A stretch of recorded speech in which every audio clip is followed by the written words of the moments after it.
बीएमसीसह सर्व पालिका ठाकरे बंधूंनी एकत्र लढाव्यात असा लोकांचा दबाव. संजय राऊतांची प्रतिक्रिया. तर महाविकास आघाडीमधून कुणीही अजून बाहेर पडलेलं नाही, राऊतांची स्पष्टोक्ती.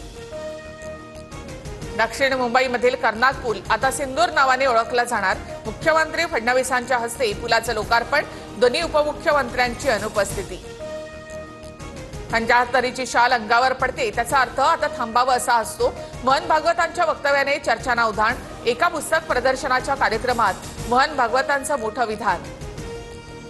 सप्टेंबर महिन्यामध्ये मोदी 75 वर्षांचे होत आहेत. आरएसएस मोदींना निवृत्त होण्याच्या वारंवार सूचना देत आहे.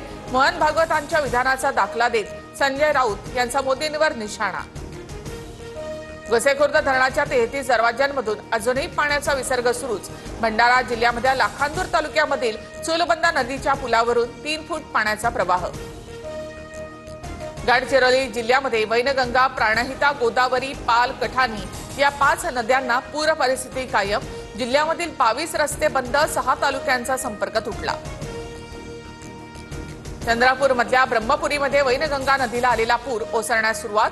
8 गावांना पुराचा फटका. ब्रह्मपुरी आरमोरी मार्ग अद्यापही बंद. हजारो हेक्टर शेतीला फटका.